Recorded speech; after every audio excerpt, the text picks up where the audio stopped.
Dando continuidade aos julgamentos, vamos agora aos processos com pedido de sustentações orais. O primeiro processo da pauta é o de número 020 3776-97.2024. Processo da relatoria do eminente desembargador Carlos Alberto, que tem como apelante Antônio Geraldo Leite e apelado Companhia de Seguros Aliança do Brasil. A doutora Anne Carolina Negreiros pede para sustentar pela parte apelante. Doutora Ana Carolina, apesar de ser online, está com preferência porque está gestante. Doutora Ana, se encontra presente? De forma online? Bom dia, excelências. Me encontro presente. Certo. Bom dia, doutora Ana. Doutora Ana, eu vejo aqui que o resultado do julgado, ele atende aos interesses do seu constituinte. No caso, vossa senhoria dispensa o uso da palavra para sustentação oral para que o relator possa anunciar o resultado do julgamento? Dispensa, excelência. Então, com a palavra, o eminente relator. Bom dia, doutora Ana Carolina. Bom dia, excelência. Vou ler aqui o projeto de emenda com apenas uma explicação aqui. Direito civil e processual civil, apelação civil, ação de cobrança de indenização securitária acumulada com danos morais, seguro de vida, prescrição, termo inicial do prazo prescricional, recusa da seguradora, sentença anulada, recurso provido. Então, para fazer a explicação aqui, é só relativamente à questão do prazo prescricional. O termo inicial do prazo prescricional para a propositura da ação de cobrança de indenização securitária é a data da ciência da negativa da seguradora, e não do evento danoso, óbito do cônjuge do segurado, conforme entendimento consolidado do STJ no RESP 1970.111, Minas Gerais, e reiterado pelo TJCE em precedentes diversos. Então, nesse caso, conheço do recurso para dar-lhe provimento. É como voto, presidente. Com voto, o eminente desembargador Paulo Ayrton. Acompanhando o eminente relator, presidente. Com voto, a eminente desembargadora Fátima. Ratificando o voto provisório, acompanhando o eminente relator. Então, anuncio o resultado do julgamento. A Câmara, à unanimidade, conhece do recurso para dar-lhe provimento. Obrigado, doutora Ana, pela presença. Tenha um ótimo dia. Obrigada, excelências. Bom dia a todos. Agora eu chamo a julgamento o agravo interno de número 311-68-70.2025. Processo da relatoria da eminente desembargadora Fátima Loureiro, que tem como agravante Aliança Comércio Veículo Limitada e agravado Vicente Rabelo Moreira Neto e outro. Esse processo também é online, mas se trata de um pedido de preferência de mãe lactante. A doutora Rafaela Albuquerque pede para sustentar pela agravante Aliança Comércio de Veículo Limitado. Doutora Rafaela se encontra presente? Bom dia, excelências. Me encontro presente, mas eu não vou poder sustentar oralmente agora. Então, vou dispensar a minha sustentação oral. Certo. E Vossa Senhoria gostaria de ouvir o resultado do julgamento? Sim, excelência, por favor. Doutora Fátima, por gentileza. Pois não, senhor presidente, passa a leitura da caixa alta. Pois não. Agravo interno, processo civil, ação anulatória de negócio jurídico acumulada com indenização, agravo de instrumento interposto contra decisão que deferiu tutela de urgência para inscrição de restrição de circulação e transferência do veículo, decisão monocrática que concedeu parcialmente o efeito suspensivo apenas para permitir a circulação do veículo, insurgência quanto à manutenção da intransferibilidade do veículo, alegação de regularidade do negócio jurídico, necessidade de dilação probatória, ausência de prova dos fatos alegados pelas partes, manutenção do gravame cautelar até elucidação da controvérsia na origem, decisão interlocutória mantida, agravo interno conhecido e não provido. É o voto, senhor presidente. Também acompanho, presidente.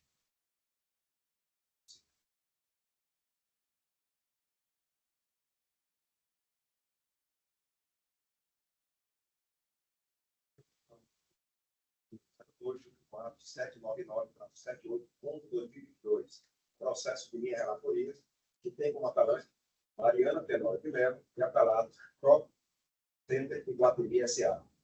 A doutora Ana Zé Oliveira Araújo, que vai sustentar pela apelante. Bom dia, doutora Ana. Bom dia, desembargador.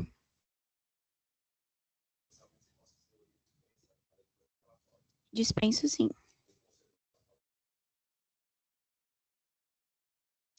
Primeiramente, gostaria de saudar a eminente Câmara, a pessoa do desembargador presidente, seus eminentes pares, meus colegas advogados, servidores do Judiciário que se encontram aqui presentes também na sessão. O caso trazido aqui à discussão trata-se de uma ação de embargos à execução que foram movidos pela hora apelante em face de um feito executório instaurado pelo Shopping Center Iguatemi. A apelante foi lojista do shopping durante o período de junho de 2020 até aproximadamente agosto de 2022, e, diante de uma série de contextos, foi necessário haver a rescisão contratual pela própria impossibilidade de continuação do negócio, da operação no empreendimento. Ocorre que, no âmbito dos embargos à execução, foram arguídos uma série de rubricas que foram inexigíveis, portanto, os embargos se fundam na questão do excesso de execução. O Shopping Center Iguatemi, anteriormente à instauração do feito executório, havia movido uma ação de despejo contra a lojista, e que, inclusive, sequer foi levada adiante, porque houve, inclusive, a própria composição amigável das partes para a rescisão do contrato, e na qual, apesar da ação de despejo ser fundada em denúncia vazia, o shopping afirmou que a lojista detinha uma dívida de aproximadamente R$ 58.435,10. 2 meses depois, o shopping ajuizou uma execução no valor de R$ 405 mil, quase 6 vezes o valor que o próprio shopping havia afirmado e juntado uma planilha de cálculos, apesar de não ser necessário na ação de despejo, cobrando aí uma série de valores da apelante. Quais seriam esses valores? Rubricas a título de coparticipação e sinal de reserva de coparticipação, que é uma verba específica desses contratos de shopping centers, e encargos locatícios referentes ao período de lockdown da segunda onda de Covid, de março a maio de 2021. Os encargos a título de coparticipação e de sinal reserva orçam em torno de R$ 192.454. Já os encargos locatícios, pelo período do lockdown, seriam de R$ 84.089,97. Na origem, o processo foi julgado parcialmente procedente no sentido de acolher tão somente um recálculo da execução com base na aplicação do INPC, porque o shopping, ao pleitear esses valores inadimplidos, aplicou o IGPM, índice que não estava previsto no contrato para o cálculo dos encargos de mora. Estava previsto tão somente para os encargos de reajuste da locação. A origem concedeu tão somente esse recálculo e interferiu a argumentação principal da hora apelante em torno da inexigibilidade dessas rubricas que eu citei. E essas rubricas são inexigíveis por qual razão? Primeiramente, as rubricas de coparticipação e de sinal reserva, elas são inexigíveis pela ocorrência da suprécio, de uma remissão tácita na cobrança desses valores. O Shopping Iguatemi, em diversas negociações que foram mantidas com a lojista no âmbito do contrato, deixou de cobrar essas rubricas por um período reiterado de tempo.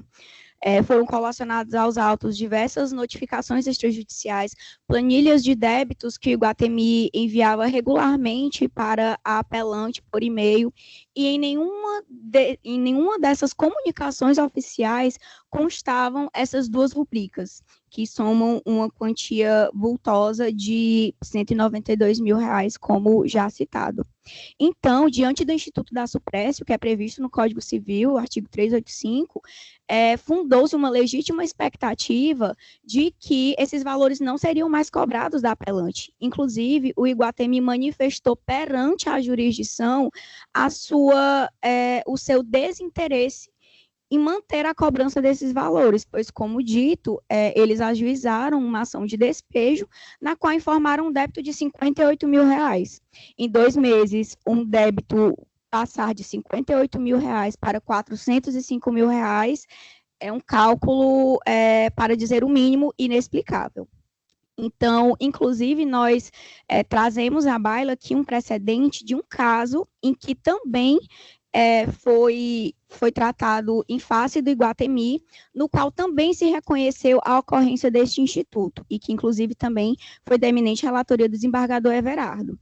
Esse processo foi a apelação 0285-194, dígito 70/2022, que foi julgada em 7 de março do ano passado. E, na mesma ocasião, em face de circunstâncias fáticas similares, foi utilizada a mesma solução jurídica de reconhecer, inclusive ratificar, a sentença que naquele processo, na origem, já havia reconhecido a remissão tácita desses valores, de reconhecer a inexigibilidade em virtude da suprécio.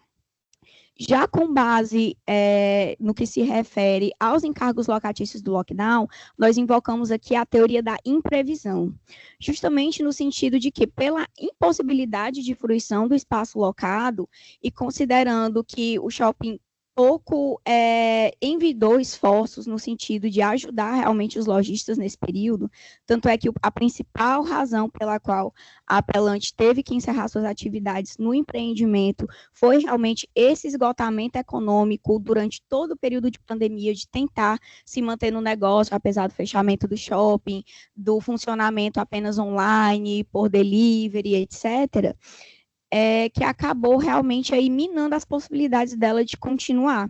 Então, com base na teoria da imprevisão e em precedentes, tanto aqui do tribunal como de outras cortes pátrias, nós pleiteamos que também esses valores sejam declarados inexigíveis, como uma forma também de manter o equilíbrio contratual e a boa-fé contratual, que é o que deve reger as partes. Com base nessas premissas é que nós pedimos a reforma parcial da sentença, para que seja reconhecida a inexigibilidade dessas quantias e, por consequente, que seja redistribuído o ônus sucumbencial, considerando aí que com o decote desses valores da execução, o valor decairia para menos da metade do que foi cobrado pelo Iguatemi. São esses os termos da nossa sustentação e nós agradecemos a oportunidade. Obrigado, doutora Ana. Agora passo aqui a proferir o meu voto.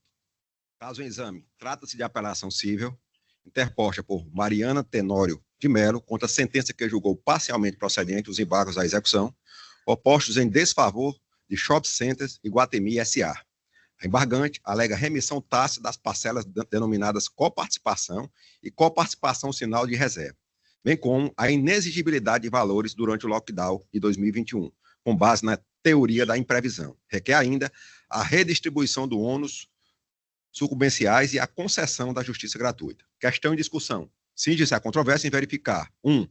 A possibilidade de concessão de justiça gratuita em grau recursal à parte, ora apelante. 2. A existência de remissão tácita das obrigações decorrentes de confissão de dívida, em especial os valores denominados coparticipação.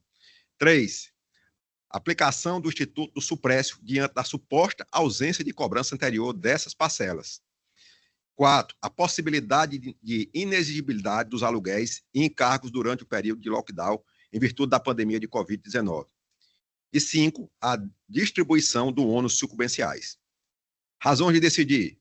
Diante do recolhimento das custas processuais, ID 23379766, a concessão da assistência judiciária mostra-se dispensável, sob pena de verina contra facto próprio. Diante disso, indefiro o pleito de concessão da gratuidade da justiça requerida em grau recursal.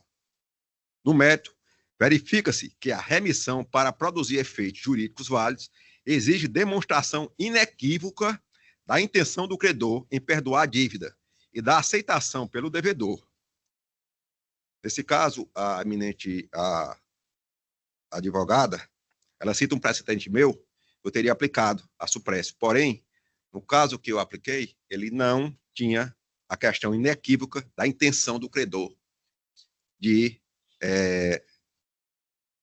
remir aqueles créditos, aquela dívida. Certo? Nesse caso aqui, não houve qualquer manifestação expressa do credor nesse sentido. Além disso, diferentemente do narrado pelo ora recorrente, houve a cobrança anterior dos valores, tais como dos boletos e e-mails com a indicação de coparticipação. Aí eu cito aqui uma infinidade de IDs, certo? E e-mails indicando a existência de valores em aberto. Também outros 2 IDs. Não se verifica, assim, qualquer vício na exigibilidade desses valores, tampouco a ocorrência da remissão tácita.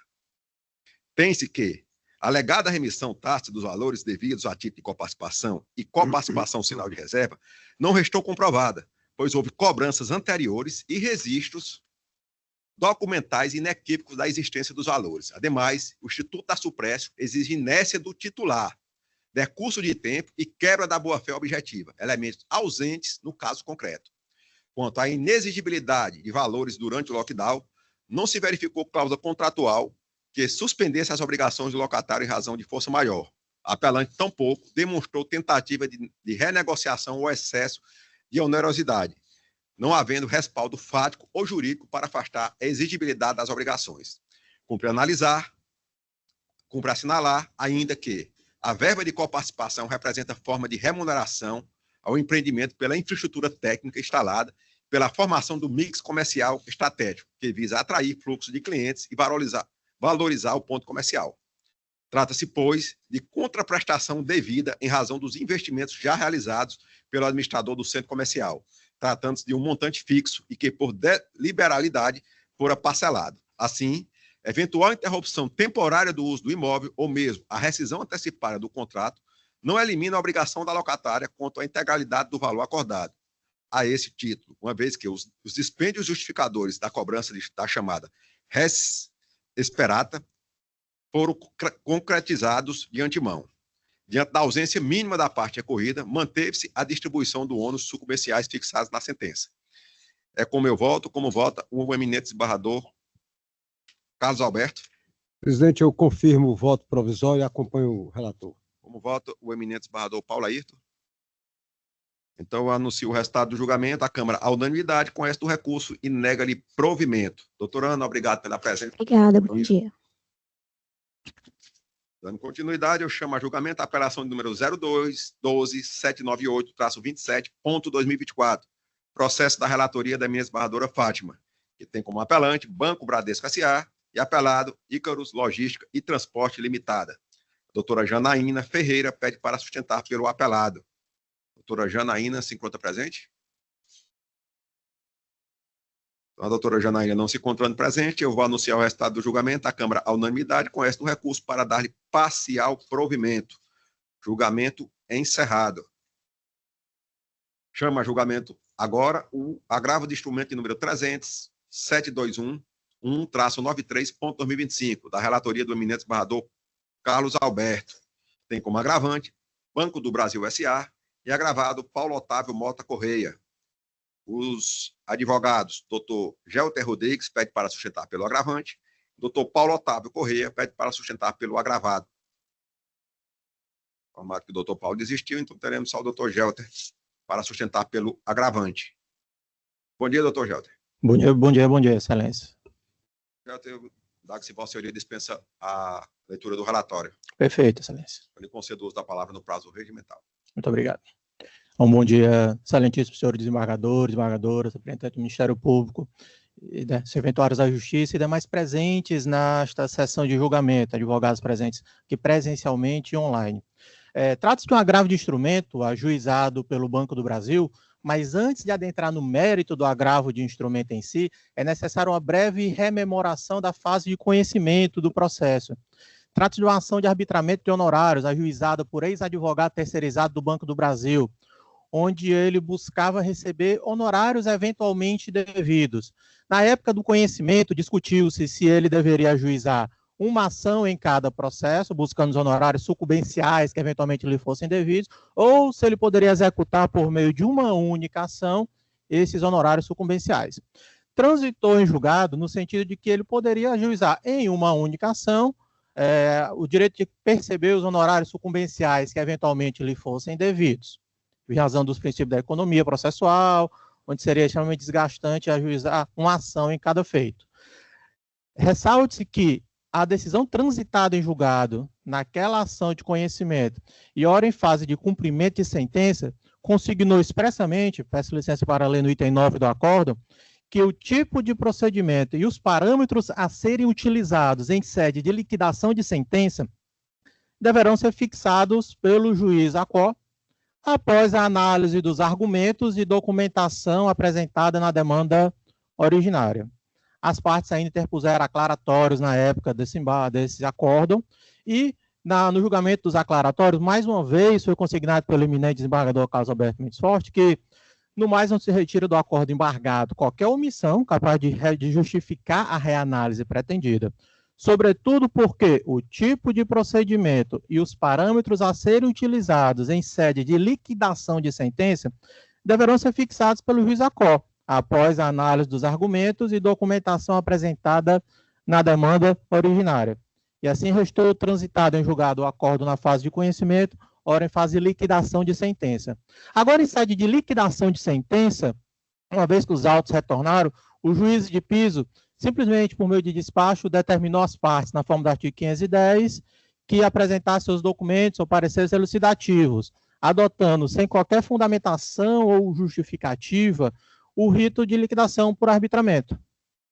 Interpostos aclaratórios pelo Banco do Brasil, justamente pugnando que a decisão transitada deveria decidir pelo rito de liquidação após ouvidas as partes e analisados os argumentos e documentação da demanda originária, como restou posto no título executivo, o juiz de piso julgou os aclaratórios de forma, data máxima vênia, genérica, onde se encaixaria qualquer tipo de decisão, bastando mudar o número dos autos. E foi justamente em face dessa decisão no juízo de piso que, de forma como entende o Banco do Brasil, surpresa e contrário ao que pressupõe no acordo transitado em julgado, decidiu adotar sem qualquer fundamentação o rito de arbitramento por liquidação. O agravo de instrumento, ora posto sob julgamento, pugna justamente essa decisão do juízo de piso. Ressalte mais uma vez, a decisão transitada em julgado foi clara, dizendo que cabe ao juiz ACO decidir pelo rito de liquidação. Ok, mas após a análise dos argumentos e documentação apresentada na demanda originária, o que não houve. Houve apenas um despacho determinando que as partes juntassem seus documentos e pareceres, desde pronto decidindo pelo rito de liquidação. Essa decisão, entende o Banco do Brasil, além de surpresa, ela também incorre em negativa de prestação, porque foram apresentados embargos de declaração dessa decisão e o juiz simplesmente disse que não havia nada a aclarar. Ressalte-se que no presente momento do agravo de instrumento não se está querendo que esta egrégia corte decida pelo rito de liquidação, porque não foi isso que restou transitado no título. O título executivo, ora em fase de liquidação, me perdoem ser mais uma vez exaustivo na leitura, se claramente que cabe ao juiz ACO decidir o tipo de procedimento e os parâmetros a serem utilizados em sede de liquidação de sentença, após análise dos argumentos e documentação apresentados na demanda originária. Então, o presente agravo de instrumento apresentado pelo Banco do Brasil requer a reforma da decisão que de pronto decidiu aplicar o rito de liquidação por arbitramento para que, uma vez devolvidos os autos à origem, possa o juiz ACO ouvir as partes, analisar a documentação e aí sim, fundamentalmente, de forma fundamentada, decidir pelo melhor rito de liquidação a ser apresentado nos autos. De fato, há necessidade sim de se buscar fatos, de se provar fatos, porque como estamos falando de uma ação onde um ex-advogado terceirizado busca receber honorários de sucumbência, eventualmente devidos e não pagos, é essencial que o juiz ACO analise cada um dos processos no qual o ex-advogado atuou para que se verifique a condição de sucumbência. Porque se não há condição de sucumbência, não há como o advogado terceirizado receber honorários devidos. Honorários esses, diga-se de passagem, que se são de sucumbência, não são devidos pelo Banco do Brasil. e sim pela parte que foi sucumbente lá na demanda originária dos processos onde ele conduzia. Então, requer o banco o provimento do seu agravo de instrumento para que seja devolvido os autos à origem, e aí o juiz ACOL possa realmente ouvir as partes, a apresentação de documentos e decidir pelo procedimento de liquidação de julgado. Ressalte que no processo originário, na fase de liquidação, já estamos em fase de perícia, já foi nomeado o perito, ele já apresentou sua proposta honorária, ainda não foi apresentado, mas seguir-se nos autos com essa dúvida, com essa celeuma na forma apresentada pelo banco, pode gerar inegáveis prejuízos no futuro, podendo levar irremediavelmente à anulação do laudo pericial ou retorno da liquidação de sentença, gerando transtornos na marcha processual. Então, por meio desses argumentos, requer ao Banco do Brasil o provimento do seu agravo de instrumento. Agradeço a todos pela atenção. Inicialmente, eu gostaria de parabenizar o nobre advogado pela sustentação. Essa matéria já foi discutida aqui nessa Câmara, inclusive dois advogados, ex-advogados do Banco do Brasil, este aqui, doutor Paulo Otávio Mota Corrêa, e a doutora Ana Maílza. Ambos estiveram aqui pleiteando a mesma situação. O banco defendia que isso deveria ser feito em processos, em quaisquer processos que estivessem em quaisquer comarcas, ou seja, fazendo a fatiação de cada honorário devido em cada processo. Aqueles que estivessem, por acaso, arquivados, tinham que desarquivar, etc. A decisão foi no sentido, como bem disse o doutor, a decisão foi no sentido de propiciar apenas um processo e fazer o levantamento dos processos existentes para aquele juízo que está fazendo, juízo competente. E essa circunstância agora, estamos na fase de liquidação. E o projeto de emenda está o seguinte: agravo interno contra a decisão quem deferiu pedido de efeito suspensivo em agravo de instrumento, requisitos ausentes, decisão surpresa inexistente, liquidação fixada, recurso desprovido. 1. Preliminarmente, não deve ser acolhida a preliminar contra-recursal arguída pelo recorrido, Banco do Brasil, de violação de dialeticidade. Perdão, arguída pelo doutor Paulo. Dialeticidade. Uma vez que a parte recorrente combateu através de argumentos dos capítulos de sentença que, na sua concepção, merecem reforma. Assim, presentes os pressupostos de admissibilidade, conheço o recurso e passo a analisá-lo. Pelos termos do disposto do artigo 1019 do CPC, percebe-se que o efeito suspensivo possui indiscutível cunho acautelatório, já que visa garantir a efetividade de provimento jurisdicional futuro, razão pela qual pressupõe a existência de requisitos que lhes são próprios, quais sejam a relevância da fundamentação, o pedido de dano e de difícil reparação. No presente caso, como bem destacado na decisão recorrida neste momento processual, não parecem razoáveis e relevantes as alegações da parte agravante, visto que os argumentos e os documentos colacionados não permitem formular um juízo de probabilidade acerca da existência do direito alegado pelo agravante. Cumpre destacar que não se antevê violação ao princípio da não surpresa, pois como ficou decidido e transitado e julgado na sentença a qual se busca o cumprimento, que é a fase de liquidação, caberia ao julgador monocrático. E é nesse mistério, observa-se que a parte recorrente foi intimada para apresentar documentos e pareceres nos termos do artigo 510 do CPC. Com efeito, o artigo 510 do Código de Processo Civil estabelece que, na liquidação por arbitramento, o juiz intimará as partes para a apresentação de pareceres ou documentos elucidativos no prazo que fixar, e caso não possa decidir de plano, nomeará perito, observando-se no que couber o procedimento de prova pericial. Dessa maneira, não vislumbro violação ao princípio da não surpresa, conforme consubstanciado nos artigos 9º e 10 do Código de Processo Civil, abaixo transcrito. Então, eu transcrevo aqui que não se proferirá decisão contra as partes sem que ela esteja previamente ouvida. No mais, a liquidação por arbitramento é necessária quando há necessidade de avaliação técnica para determinar o valor devido, podendo o julgador solicitar pareceres ou documentos elucidativos, sendo inclusive possível nomear perito para tanto. Já o procedimento comum de liquidação é utilizado quando há fatos novos a serem alegados e provados, o que de fato não é o caso dos presentes autos. Nessa esteira, destaca-se a jurisprudência do Tribunal Pátrio, agravo de instrumento, ação de execução, obrigação de pagar, direito processual civil, certeza de liquidez, ausência, fato novo, necessidade de liquidação pelo procedimento comum, prejuízo concreto, não demonstração.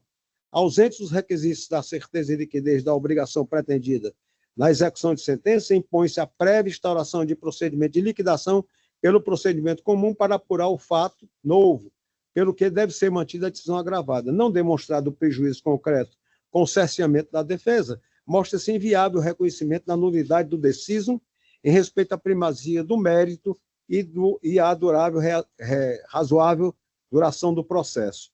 TJ Minas Gerais. E sendo assim, o julgador monocrático, ao estabelecer o rito do artigo 510 do Código de Processo Civil para o rito de liquidação, agiu na forma correta. Diante do exposto, conheço o presente recurso, mas para negar-lhe provimento, mantendo inalterado os termos da decisão atacada. É como voto, presidente. Voto da ministra Barrador Paulo. Acompanhando o eminente relator, presidente. Voto da ministra Barradora Fátima. Cano voto provisório, acompanhando o eminente relator. Anuncio o resultado do julgamento. A Câmara, à unanimidade, conhece o recurso e nega-lhe provimento. Rogério, tenha um ótimo dia. Agradeço, peço licença a me retirar. Um bom dia de trabalho a todos e a todas. Dando continuidade, eu chamo a julgamento a apelação de número 02041-33.2023, processo da relatoria da eminente Barradora Fátima Loureiro. Tem como apelante Novo Horizonte Comércio de Derivados de Petróleo e apelado Petrudo Comércio Atacadista de Combustível. Doutora Mariana Lemos pede para sustentar pela parte apelada. Doutora Mariana se encontra presente? Então, a doutora Mariana não estando presente, eu anuncio o resultado do julgamento da Câmara à unanimidade, conhece o recurso e nega-lhe provimento. Julgamento é encerrado. Chama a julgamento agora o agravo interno de número 062-29-96-61. Processo de minha relatoria, que tem como agravante SM Fomento Comercial Limitada e agravado Unitec, Unidade Técnica em Construção Limitada. Neste processo, o eminente Barrador Carlos Alberto está impedido.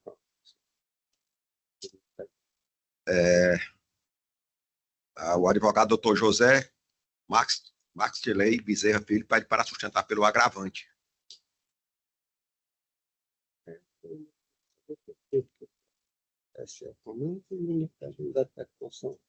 E os outros, velho?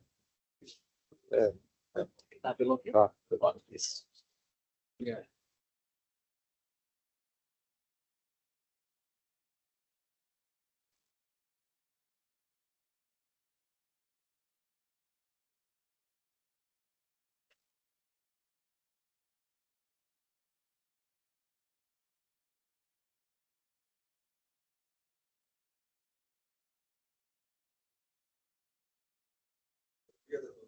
Bom dia.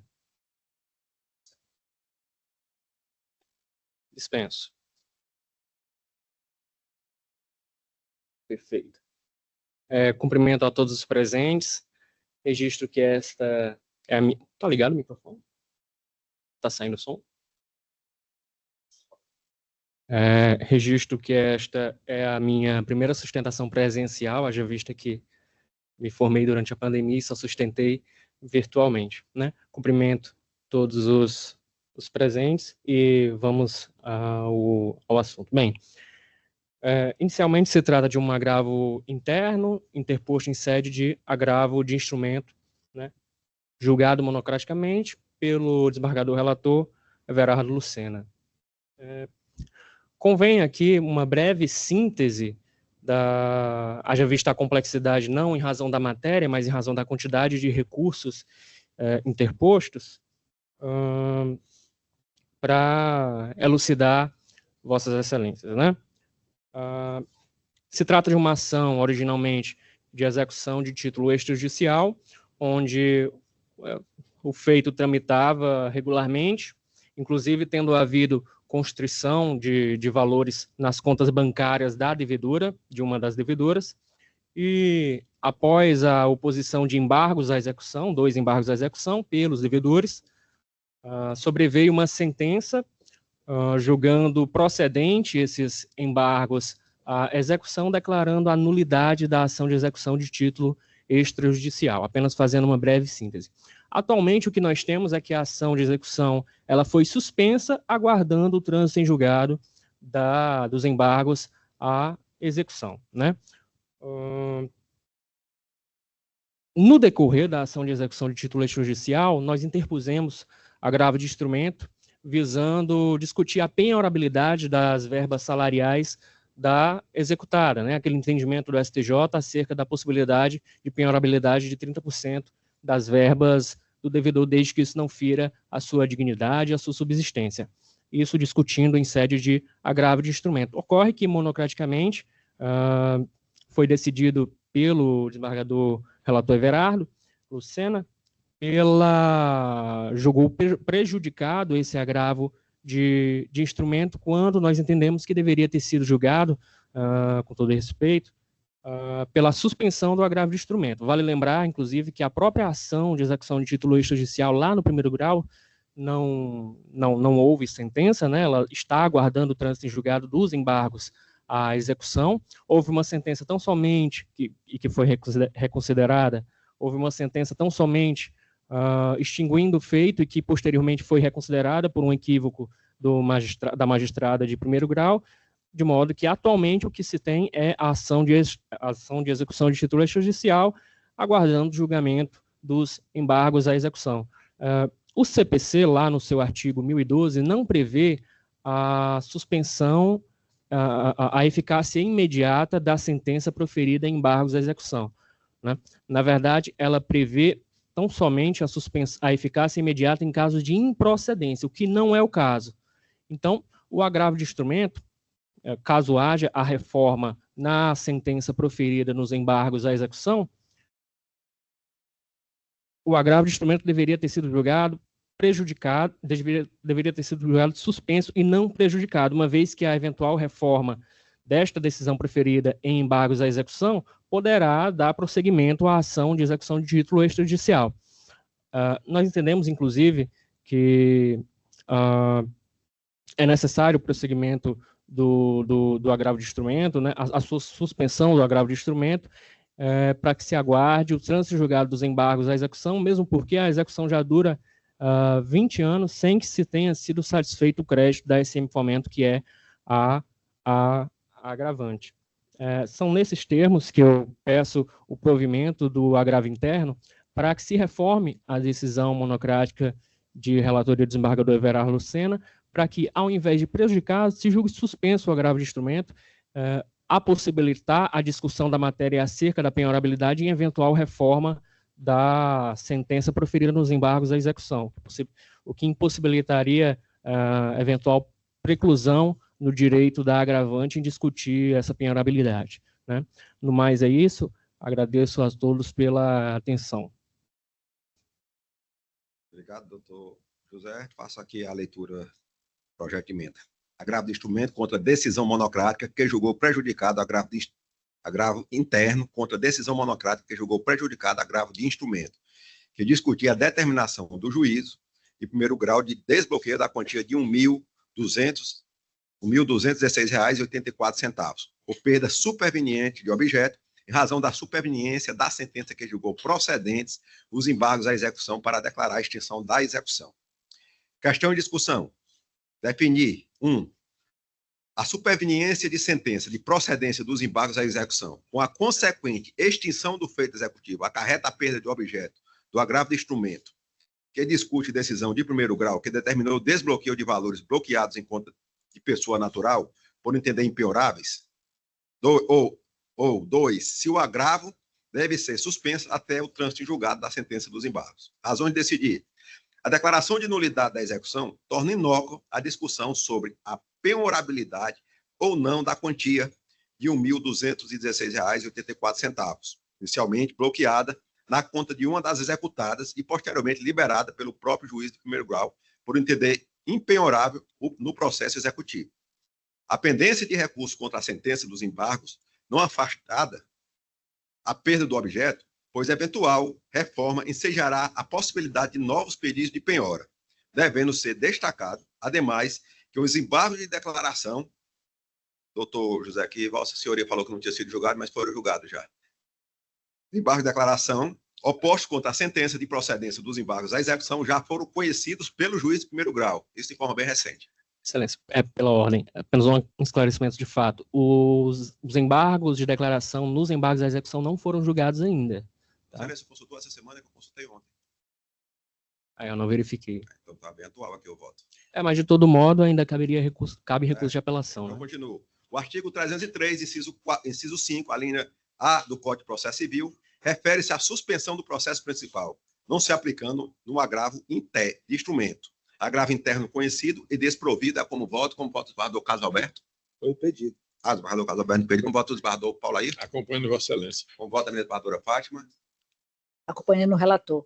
Então, a Câmara, à unanimidade, conhece do recurso e nega-lhe provimento. Doutor José, obrigado pela presença. Tenha um ótimo dia. Que agradeço. Ótimo dia a todos. Chama a julgamento agora a apelação de número 016-2448-55.2012. Processo da relatoria do eminente desembargador Carlos Alberto, que tem como apelante João Edivar Rodrigues Júnior e apelado Companhia Energética do Ceará, Enel.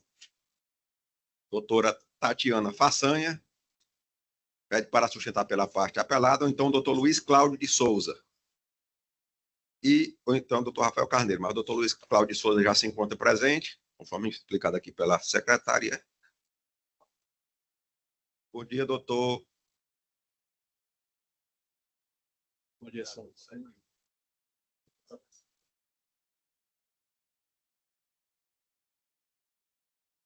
Valeu. Bom dia, doutor Luiz Cláudio. Bom dia, senhor presidente. Me escutam? Sim. Doutor Luiz Cláudio, eu vejo aqui que o resultado deste julgado ele atende aos interesses do seu constituinte, que é a parte apelada, o recurso está sendo negado provimento.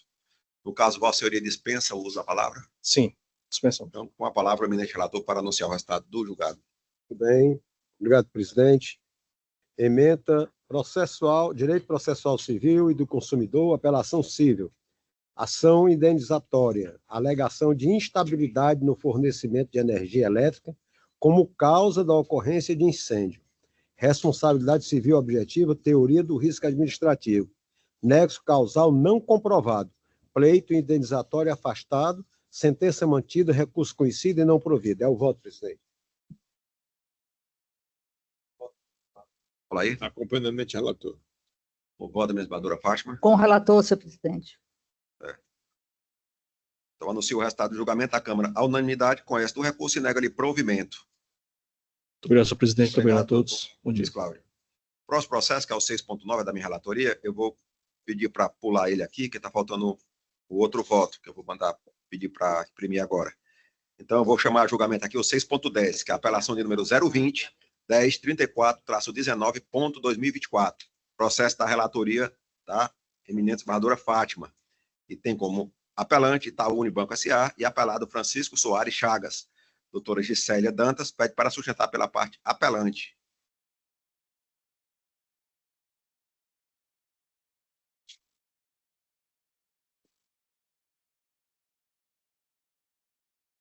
Bom dia, doutora Gisélia.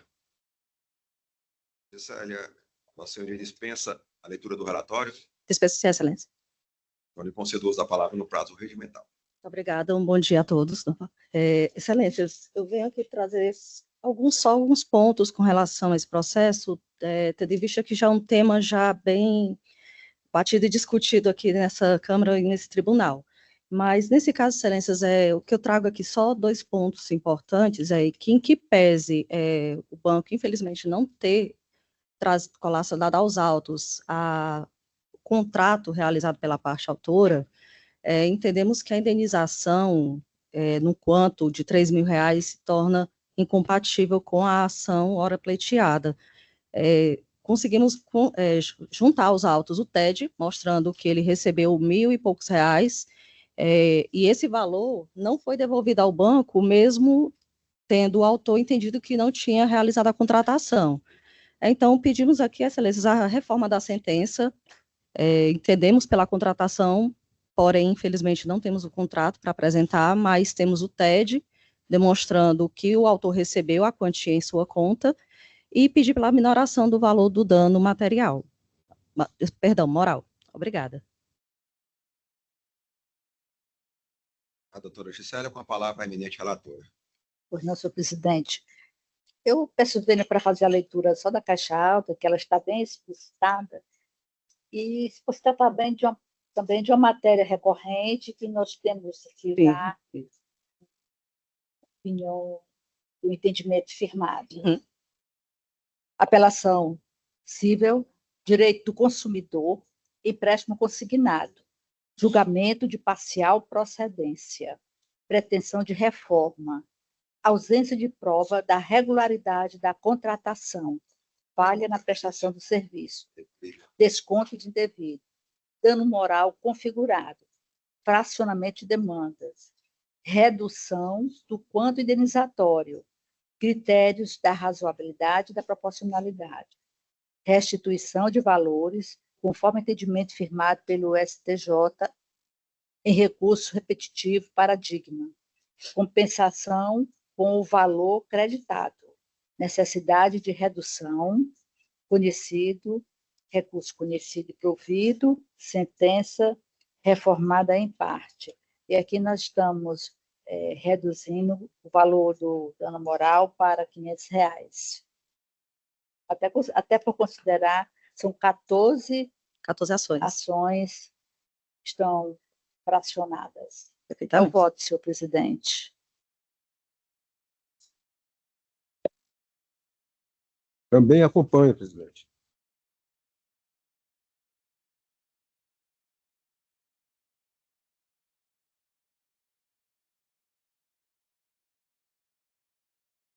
Célia, ainda tem processo seu? Não só isso. Muito obrigada, excelências. Um bom dia a todos.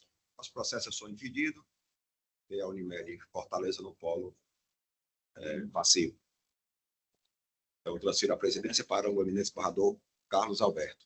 Muito bem, presidente. Muito obrigado. Eu assumo a presidência pelo entendimento temporário de Vossa Excelência. Chamo a julgamento.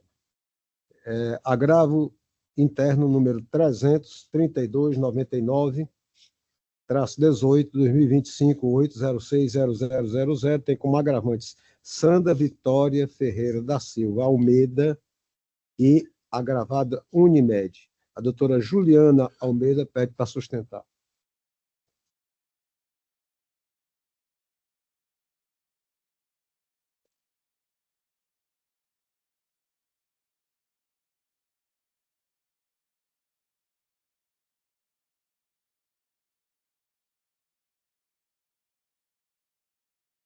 Bom dia, doutora Juliana.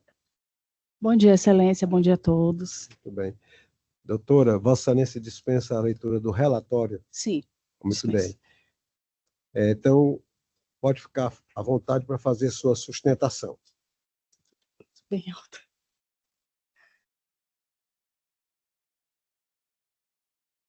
Bom dia a todos. Agradeço inicialmente a oportunidade de estar aqui defendendo os interesses da minha cliente. Bom dia ao senhor presidente, eminente relatora, bom dia a todos os presentes. E o agravo interno que eu venho sustentar, nesse momento, ele é contra uma decisão monocrática em sede de agravo de instrumento que indeferiu a tutela recursal, mantendo o reajuste que consideramos abusivo, de acordo com a decisão também do primeiro grau, tá? Fazendo aqui para vocês um breve resumo, para contextualizar e que eu possa seguir para as razões do nosso recurso, é o seguinte, a agravante é cliente da Unimed Fortaleza desde 2007, ela tem um plano individual, e desde a contratação ela passou por alguns reajustes por faixa etária, na verdade 4 reajustes. O primeiro reajuste de 22,31, depois de 14,76, depois de 6,88, até que em março de 2024, ela, ao completar 59 anos e atingir a última faixa, ela sofreu um reajuste de 90,74%. Isso, reajuste por faixa etária. Nesse sentido, a mensalidade dela, que era R$ 928,68, passou para R$ 1.771,28, praticamente o dobro. E aí, podem me perguntar, doutora, mas esse reajuste tinha previsão no contrato? Sim, tinha previsão no contrato, mas todos nós aqui nessa sala sabemos que nem tudo que está no contrato é razoável e justo, né? Sobretudo quando se trata de um contrato de adesão em que a parte não tem nenhum poder de negociação, tá? Partindo desse princípio, de todo esse contexto, em sede de liminar, nós pleiteamos a suspensão desse reajuste de 90,74% e a substituição dele por um reajuste mais razoável. Foi indeferido em primeiro grau e a decisão foi mantida no agravo de instrumento, né, a decisão monocrática. E aí, eu inicio brevemente as razões pelas quais entendemos que essa decisão monocrática deve ser reformada. Primeiro, porque demonstrada a probabilidade do direito, e aqui eu trago o tema 952 do STJ, que fala sobre os critérios de reajuste por faixa etária e fala o seguinte, lendo brevemente: o reajuste de mensalidade de plano de saúde individual familiar fundado na mudança de faixa etária do beneficiário é válido desde que haja 3 critérios: previsão contratual, sejam observadas as normas expedidas pelos órgãos governamentais reguladores e 3, não sejam aplicados percentuais desarrazoados ou aleatórios, que concretamente ou sem base atuarial idônea, onerem excessivamente o consumidor ou discriminem o idoso. Aqui nós estamos vendo que falamos de um reajuste de 90,74%, o que não é razoável, principalmente se você considerar todos os demais reajustes desse contrato. Como eu mencionei anteriormente, essa beneficiária ela sofreu 3 reajustes até chegar a esse de 90,74%. E aqui eu trago o artigo 3º, inciso 2, da Resolução Normativa 63 de 2003 da ANS, que expressamente expõe o seguinte, que a mudança, que nos percentuais por mudança de faixa etária, a variação acumulada entre a 7ª e a 10ª faixas não pode ser superior à variação acumulada entre a 1ª e a 7ª. Nesse caso aqui da agravante, o que aconteceu? A variação entre a 1ª e a 7ª foi de 92,35%. Enquanto a variação entre a 7ª e a 10ª foi de 134,69%, portanto, 42,34% superior. Aqui nós já estamos vendo que não houve uma razoabilidade, que não foi observado o critério da ANS, que, portanto, enseja a aplicação do tema 952 do STJ. E aí, aqui entrando no perigo de dano, na decisão foi mencionado que não haveria irreversibilidade da medida. No caso A, porque se essa mensalidade permanecer no valor que está, ela simplesmente não vai ter como continuar pagando. Por quê? É uma pessoa idosa, ela é técnica de enfermagem, o salário dela não é muito alto, e isso onera sobremaneira a sua capacidade financeira, ela não tem condição de continuar honrando. Então, nesse sentido, é que nós pedimos, eu venho aqui pedir o provimento do agravo interno para que seja reformada a decisão monocrática que manteve a decisão de primeiro grau que indeferiu a suspensão desse reajuste, a fim de que até o julgamento definitivo esse reajuste possa ser substituído por um reajuste mais razoável, não prejudicando assim a manutenção do plano de saúde dessa senhora. Caso contrário, ela infelizmente não vai continuar pagando, não vai conseguir pagar, e aí vai ficar desassistida num bem que é essencial, que é a saúde. Esse é o meu pedido, e eu agradeço a oportunidade. Muito obrigado, doutora. Eu vou passar a palavra à relatora, desembargadora Fátima Loureiro. Pois não, senhor presidente. Aqui é a leitura do projeto de emenda. agravo interno em agravo de instrumento, decisão interlocutória que ainda indeferiu o pedido de tutela antecipada, plano de saúde individual, reajuste de mensalidade por mudança de faixa etária, pretensão de declaração de nulidade da cláusula contratual que prevê o reajuste dos valores para a faixa etária de 59 anos, descabimento, reajuste de 90,74%, realizado de acordo com a previsão do artigo 15 da Lei 9.565/98, possibilidade, definição de critérios em julgamento de demandas repetitivas, tema 952, recurso conhecido, desprovido, decisão monocrática mantida. As razões do presente recurso cingem-se à pretensão de reforma da decisão monocrática proferida por esta relatoria, ID 1859-1656, quem deferiu o pedido de efeito ativo para o fim de reformar a decisão interlocutória de primeira instância.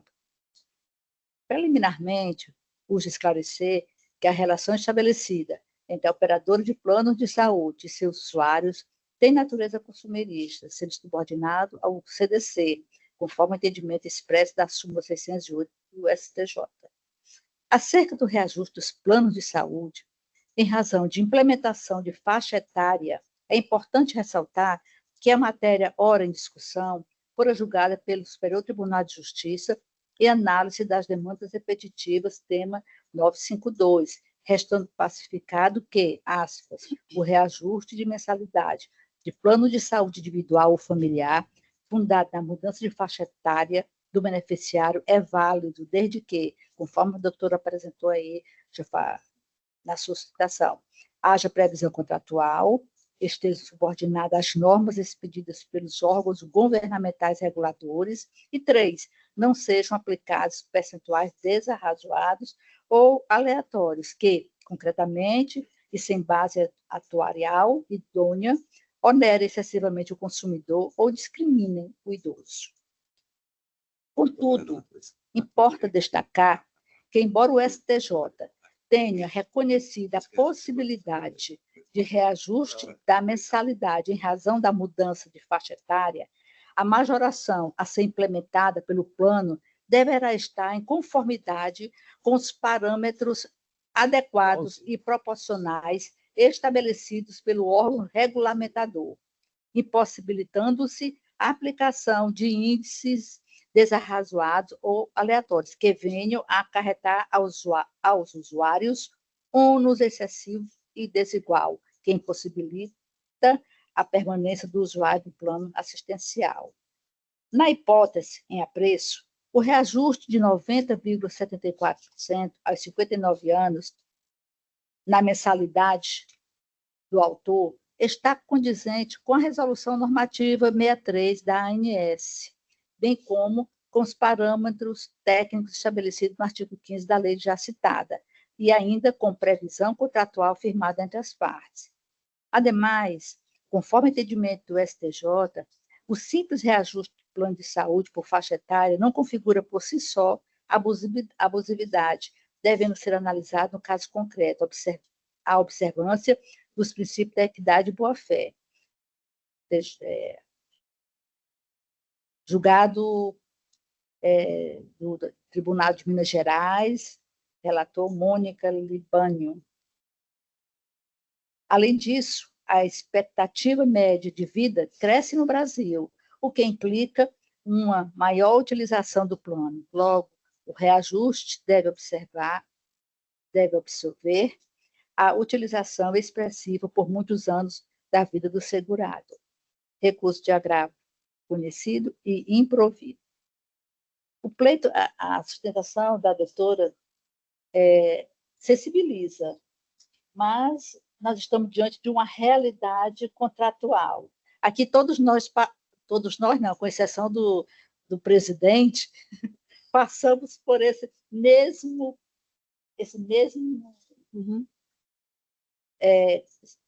desagradável, mas, infelizmente, é uma realidade e aqui são julgados e não tem como ser diferente, infelizmente. Então, recurso de agravo conhecido e improvido. É como voto. Eu acompanho o voto. Como vota o desembargador Paulo Ayrton? Também acompanho, presidente. Anuncio o julgamento. A Câmara, unanimidade, conhece o recurso e nega-lhe provimento. Doutora, muito obrigado pela presença, viu? Obrigada, bom dia a todos. Bom dia.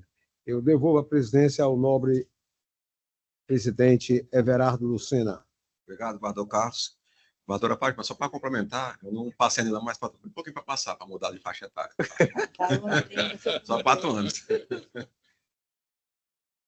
Eu, voltando aqui, eu vou voltar para o 6.9, que é o agravo de instrumento 063-7227-93.2024.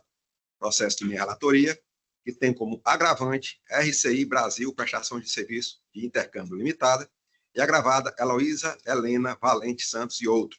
Dr. George da Silveira pede para sustentar pela parte agravada. Dr. George. Excelência, meu nome é Dr. Alan Nardini. Eu gostaria de fazer uma questão de ordem nesse processo. Aqui, eu verifiquei, inclusive até comentei a hora que eu cheguei aqui, eu verifiquei que não houve a publicação para intimação da pauta, né, para essa data. O que ocorreu aqui foi que na sessão anterior, do dia 16/7/2025, que o doutor Jorge iria fazer a só interrompendo um pouquinho. Quando o processo é adiado, não precisa republicar, não. Ele vai automático para... Não, sim, mas para justificar o porquê que o doutor Jorge não pôde estar. Ah, o doutor Jorge. Isso, ele não pôde estar porque ele foi viajar. Não, mas não precisa nem explicar, não. O senhor está aqui para representar, sim. Tem procuração dos autos. Sim, eu acabei de juntar, inclusive, o subestabelecimento. Como é o nome da senhoria? Alain Gabriel Nardini. Eu estou inscrito para fazer uma outra sustentação. Bom dia. Então, você não vai sustentar nesse? Então, eu gostaria de adiar justamente para ter um conhecimento maior da causa, mas se não for possível, eu faço a sustentação. Procuração, não tem como adiar um processo. Então, não, acabei de juntar agora. Pois é, não estou dizendo, ele foi adiado uma vez já. Sim.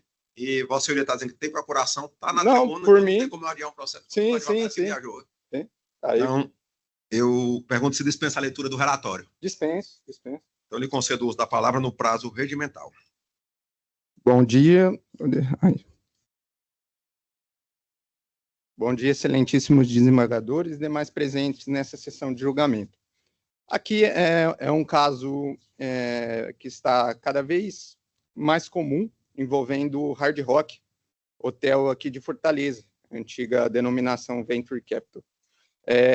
De todas as situações aqui do presente agravo, que esse agravo é em relação à RCI, eu gostaria de focar em um ponto, até para não tomar muito tempo de Vossa Excelência.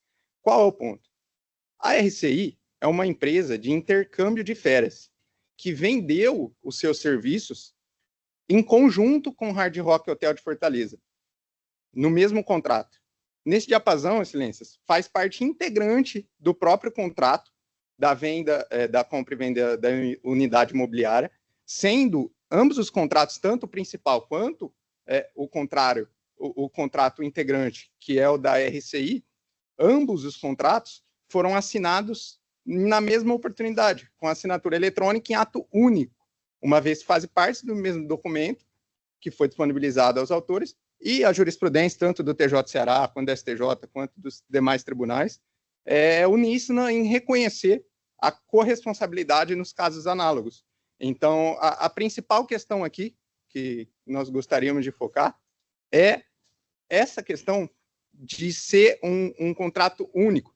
E aqui eu até entendo os nossos constituintes, gostaria, inclusive, de expor como é realizado esse tipo de contrato de compra e venda, pois eu quase caí numa situação dessa. Eu simplesmente, aqui a minha primeira sustentação no TJ de Ceará, eu sou do interior de São Paulo, e eu fui convidado a ir no estádio de futebol. Nesse estádio de futebol, chegando lá, foram oferecidas essas unidades imobiliárias desse tipo de empreendimento. E como que são oferecidas? Um tratamento de rei. Chega, senta, vem comida, bebida, e quando um fecha um contrato, começam a bater palma, começam a influenciar psicologicamente a pessoa a fechar o contrato. ali o consumidor ele não vai querer saber, não, mas peraí, deixa eu ver se é RCI ou se é a dona aqui do estabelecimento, se é a construtora, não. É assinado tudo junto. O contrato, inclusive, quando os vendedores vão expor para a gente, eles falam dessa questão das férias, que tem ali um determinado dia que você vai poder ir, aí você tem que avisar com antecedência, enfim. É vendido, o resumo, é vendido em conjunto. Então, ela é totalmente uma parte legítima e tem que ser responsabilizada, corresponsabilizada, melhor dizendo.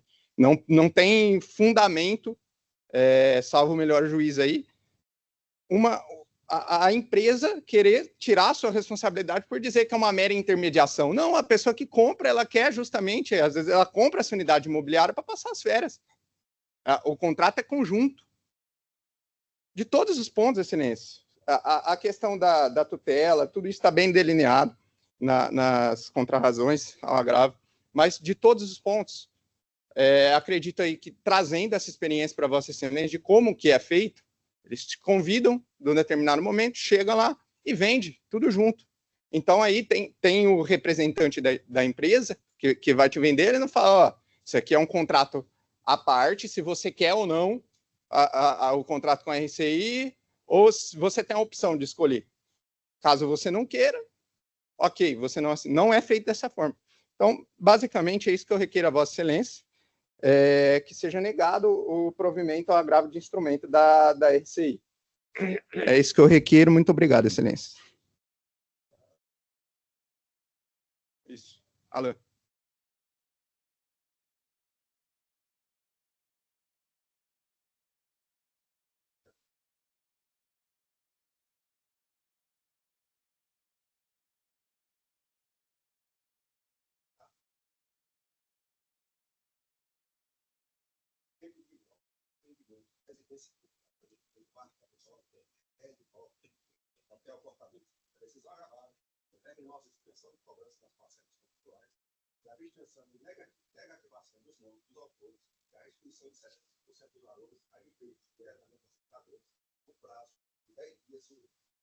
Pena de multa de R$500. Questão em discussão. Há 3 questões em discussão. 1. Saber se a empresa RCI Brasil possui legitimidade passiva para figurar no polo passivo da demanda e responder solidariamente pelas obrigações contratuais decorrentes do contrato de multipropriedade. 2. Saber se estão presentes os requisitos do artigo 300 do CPC para concessão de tutela de urgência, considerando o atraso de quase 4 anos na entrega da obra e o expressivo número de ações judiciais contra a agravante. 3. Saber se a restituição de 75% dos valores pagos deve ser feita diretamente aos compradores ou mediante depósito judicial, aguardando a definição da cor pela rescisão contratual. Razões de decidir.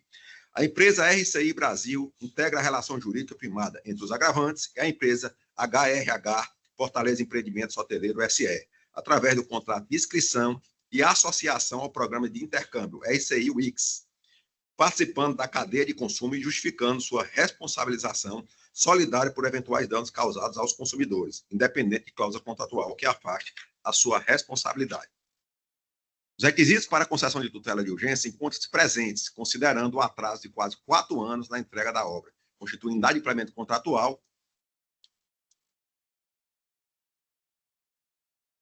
por culpa exclusiva da construtora vendedora, autorizando o consumidor a pleitear a rescisão do contrato e a devolução dos valores pagos. O perigo de dano se faz presente ao manter os agravados obrigados ao pagamento das parcelas de um contrato que a outra parte já descumpriu de forma significativa, representando prejuízo contínuo e injustificado, ao agravado pelo excessivo número de ações judiciais contra a empresa, evidenciando o risco concreto de dificuldades financeiras para honrar futuras condenações. Embora a mora extensa autorize a rescisão do contrato com devolução dos valores adimplidos, mostra-se mais prudente que o montante seja depositado em juízo para resguardar a reversibilidade da medida e aguardar a dilação probatória para a definição final da culpa, harmonizando o direito dos consumidores com o devido processo legal. Parte dispositiva, recurso conhecido e parcialmente provido para reformar em parte a decisão agravada, mantendo a suspensão da cobrança das parcelas e a vedação da negativação, mas determinando que a restituição de 75% dos valores pagos pelos agravados seja realizado por meio de depósito judiciário no prazo de 10 dias úteis. É como voto o eminente desembargador Carlos Alberto. Acompanho o voto, presidente. Voto o eminente desembargador Paulo aí. Também acompanho, presidente. Eu anuncio o resultado do julgamento. A Câmara, à unanimidade, conhece do recurso para dar-lhe parcial provimento. Como o doutor Alan está aqui para sustentar em outro processo também, que envolve as mesmas partes, que é o 6.15 da pauta, eu vou dar preferência para ele, já que ele está na tribuna, é que eles recorreram sobre a ilegitimidade, e aqui é o cesseamento de defesa, foram 2 agravos. Então, eu vou anunciar o processo, é o agravo do instrumento HRH, Fortaleza Empreendimentos Hoteleiro S.A., e agravado de Seu Pereira de Lima e outros. Doutor Alan pede para sustentar. Doutor Alan, nesse caso, também dispensa a leitura do relatório? Dispensa, excelência. Eu lhe concedo a palavra no prazo regimental. Muito obrigado. A primeira vez e fazendo 2 sustentações em seguida. Vou cumprimentar novamente, excelentíssimos senhores desembargadores dessa segunda Câmara de Direito Privado e demais presentes nessa sessão. Nesse presente caso aqui, a diferença é que não tem a questão da legitimidade, pois foi um recurso direto do Hard Rock Hotel e Resort Fortaleza, né, que é a atual denominação, mudaram o nome, né, depois de tantos processos, depois de tantas ilegalidades, mudaram o nome. Basicamente, a decisão interlocutória, ela expõe, determina a suspensão da cobrança das parcelas, né, do contrato e abstenção de negativação dos nomes dos agravados, impõe esta restituição de 75% dos valores adquiridos pelos compradores em um prazo razoável, sem prejuízo de revisão do percentual após a apuração definitiva da culpa.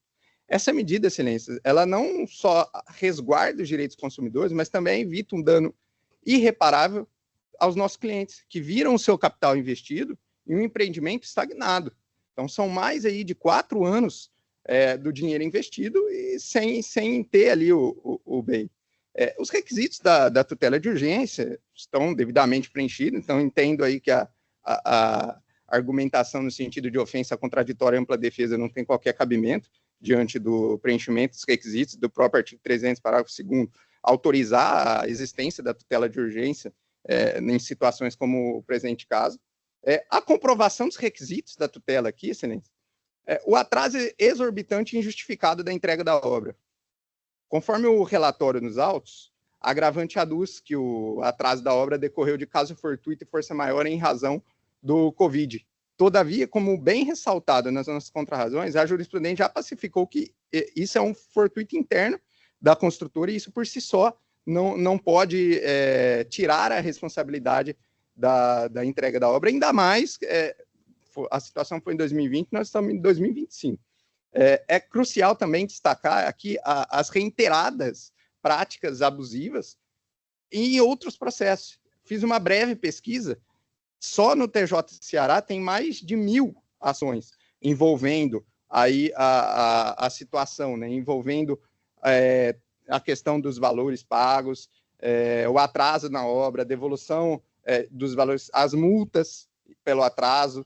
É uma situação aqui que pode e deve aí ser dita que a agravante, nesse caso, a antiga Venture Capital, né, ela foi multada pelo Ministério Público do Ceará em mais de 12 milhões pelo atraso na entrega desse empreendimento, que é o que está sendo discutido, além de ser alvo de milhares aqui de ações com objeto similar. Então, essa conduta reforça a probabilidade dos direitos agravados e demonstra que não é um fato isolado, e sim uma falha sistêmica na empresa. Inclusive, nesse processo, teve a tentativa de penhora no processo, não no agravo, teve a tentativa de penhora e não conseguiu penhorar 1 centavo da empresa. Como uma empresa nesse porte não tem 1 centavo? Então, assim, será que vai haver um depósito em juízo da empresa aqui também? Porque não conseguiu penhorar 1 centavo da empresa. Está no processo, foi recentemente. E aqui o perigo de dano. O perigo de danos agravados aqui é manifesto. Permanece com capital em um investimento que não se concretiza, enquanto, se não fosse deferida a tutela, né, que é o que o agravo pretende desfazer, continuaria ali com prejuízo financeiro e possivelmente até negativados. Então, a decisão interlocutória aqui é essencial para proteger os nossos constituintes de um ônus injusto e desproporcional. E aí a legalidade e a irreversibilidade da situação dos valores. Salvo o melhor juízo aí, até em conformidade com a súmula 543 da STJ, a decisão de restituir esses 75% dos valores está em plena consonância com a lei e com a jurisprudência. Então, esse percentual definido, ele reconhece a probabilidade da culpa da construtora, mas permite essa margem para eventual discussão posterior, mas sem desamparar o consumidor. Com todo respeito, o argumento da irreversibilidade da medida é infundado, excelências. A Agravante é uma grande empresa do ramo hoteleiro e imobiliário. Em caso de eventual reversão da decisão, remotíssima hipótese, diante dos fatos que narrei aqui, e dos milhares de processos, a empresa teria plenas condições de reaver os valores, especialmente porque a unidade imobiliária, uma vez eventualmente revertida e desvinculada dos agravados, pode ser novamente comercializada, e muitas das vezes por um valor superior. Então, essa questão da reversibilidade da medida, se for reversível, né, na remotíssima hipótese, poderia simplesmente pegar a unidade imobiliária e vender num valor maior, né, se for entregue, né, óbvio. E a verdadeira, nesse caso aqui, a verdadeira irreversibilidade da medida reside no prejuízo financeiro e na espera indefinida imposta aos nossos constituintes. Como bem ponderado nas nossas contrarrazões, os nossos clientes, eles são partes solventes e capazes de responder qualquer eventualidade futura, caso o mérito não lhe seja favorável. Por isso, excelência, eu requeiro que neguem o provimento ao recurso interposto pelo Hard Rock Hotel e Resort Fortaleza, né, que é a atual denominação HRH Fortaleza Empreendimento Hoteleiro, né, lembrando essa mudança de nome. Requer, então, a negativa do provimento e com foco nessa questão da irreversibilidade da medida. Estamos em agravo, né? Se estivéssemos no processo principal, falaria que não, pelas provas e tudo, não iria ser revertido. Mas ainda, vamos colocar essa hipótese, eles pegam a unidade imobiliária e revendem por um valor infinitamente superior ao que foi vendido aqui, se estiver pronto, né? Se tiver tudo certo. Então, é isso que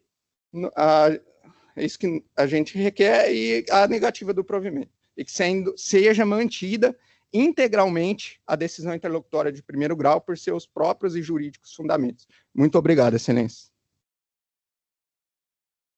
Doutor Alain, esse processo ele leva no julgamento do mérito dele, leva a mesma sorte do processo anterior.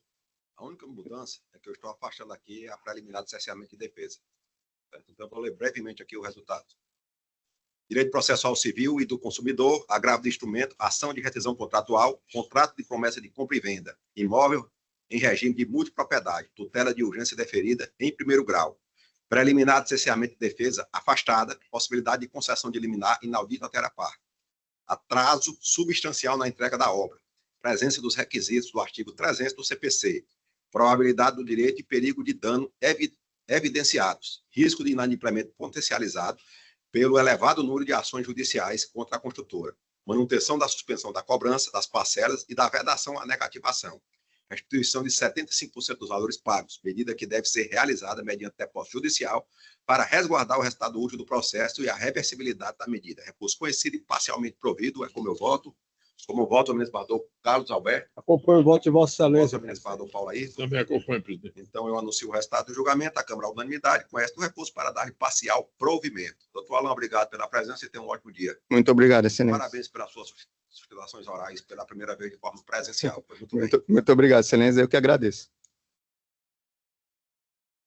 Na sequência, vamos ao 6.12 da pauta. 6.12. 13, não? 12. 12. É a apelação de número 014-3982-37.2017, processo de minha relatoria, que tem como apelante apelado Stephanie Paola Oliveira Osterno e outros, e apelante apelado Almaira Pereira Carneiro, que é autora. O advogado doutor Luiz Cavalcante pede para sustentar pelo apelante apelado Almaira Pereira Carneiro. Doutor Luiz Cavalcante se encontra presente? Não estando presente, eu anuncio o resultado do julgamento. A Câmara, à unanimidade, conhece dos recursos e nega-lhes provimento. Julgamento encerrado. Dando continuidade, mais um processo da Unimed, dessa vez da Unimed Ceará. E como eu sou impedido em todos os processos de Unimed, eu passo a presidência ao eminente desembargador Carlos Alberto. Obrigado, presidente. Assumo aqui a presidência temporariamente. Chamo a julgamento o agravo instrumento número 388-58-53-2025-806. Tem como agravante Unimed do Ceará e a agravada Fausta Alves de Vasconcelos. Eu sou o relator e a doutora Iracema Saldanha, pela agravada Fausta Alves de Vasconcelos, pede para sustentar. A doutora Iracema está presente? Não estando presente a doutora Iracema, anuncio o julgamento. A Câmara, à unanimidade, conhece do recurso para negar-lhe provimento. Devolvo a presidência ao nobre presidente Everardo Lucena. Obrigado, desembargador Carlos. Então, chamo a julgamento agora a apelação de número 000-1613-69.2008, da relatoria do eminente desembargador Carlos Alberto. Tem como apelante Defensoria Pública do Estado do Ceará, curador especial, e apelado Zildamir Clementino Campelo e outro. O doutor Rafael Campelo pede para sustentar pela parte apelada. Doutor Rafael, bom dia. Bom dia, excelência. Essa senhoria não precisa nem perder tempo colocando a toga, a beca, mas se quiser botar bote. Não, porque o resultado do julgamento atende aos interesses do seu constituinte. Então, nesse caso, Vossa Senhoria dispensa o uso da palavra?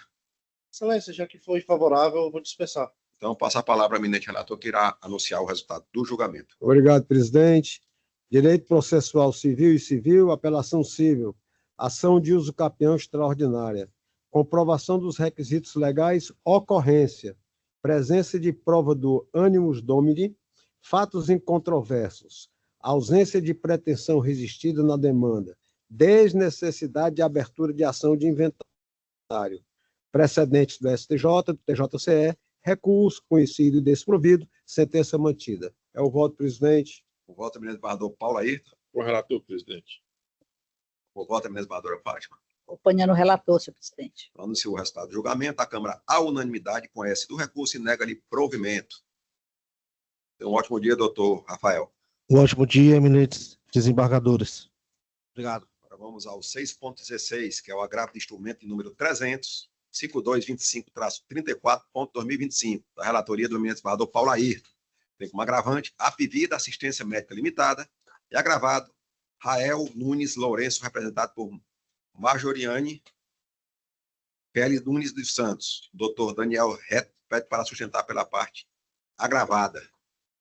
Bom dia, doutor Daniel. Bom dia. Doutor Daniel, esse processo, ele também leva a sorte do processo anterior. O resultado do julgado atende aos interesses do seu constituinte. No caso, Vossa Senhoria dispensa o uso da palavra? Serei breve. Pois não.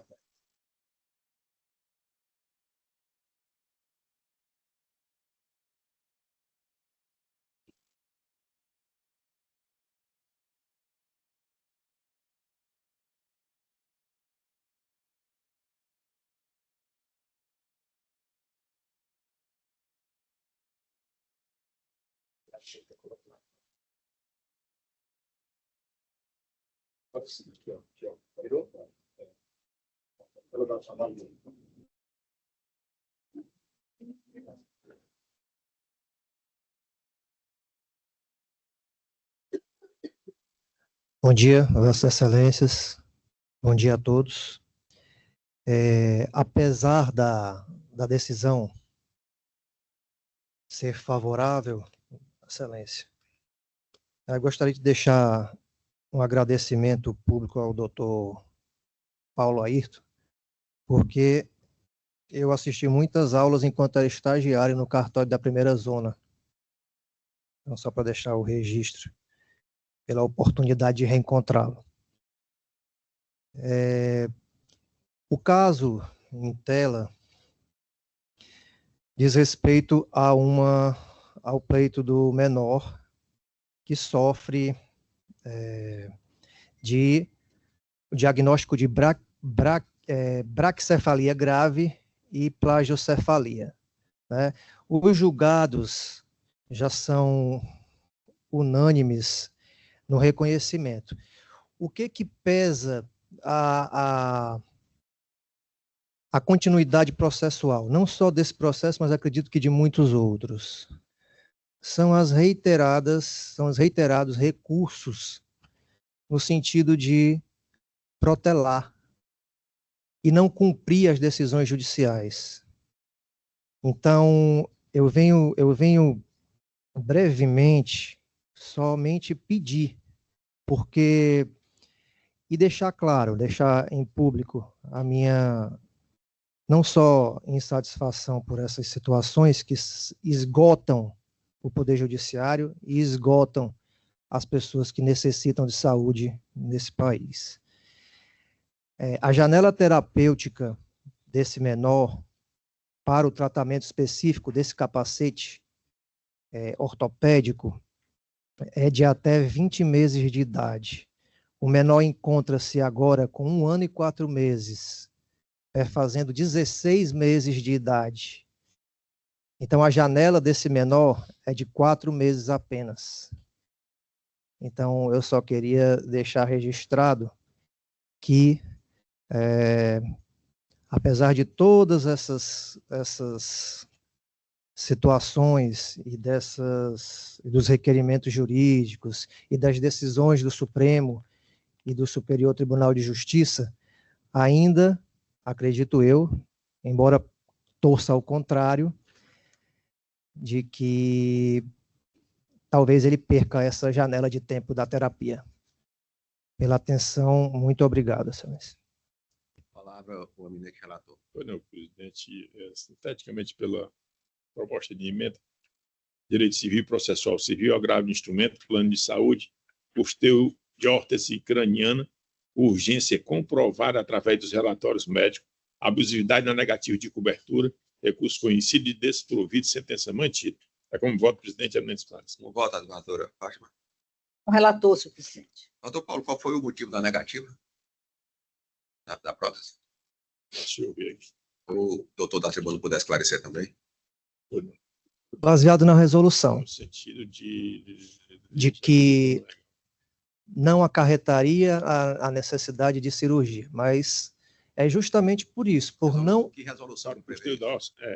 A negativa para o custeio da órtese em questão, corriqueiramente trazida ao conhecimento e decisão deste tribunal, fundamenta-se na exclusão de cobertura de prótese, órtese e seus acessórios não ligados ao ato jurídico ou com finalidade estética, que não é o caso, nos termos do parágrafo único do artigo 17 da Resolução Normativa da ANS 465/2021. Acompanha integralmente Vossa Excelência, anuncia o resultado do julgamento, a Câmara, à unanimidade, conhece do recurso e nega-lhe provimento. Doutor Daniel, tenha um ótimo dia. Obrigado. Câmara de julgamento agora, o 6.17, que é a apelação de número 024-6139-49.2021. Processo da relatoria da desembargadora Fátima, que tem como apelante Darlan Moreira da Costa e apelado César Carlos dos Santos e outro. O doutor Gildo Leobino pede para sustentar pela parte apelante.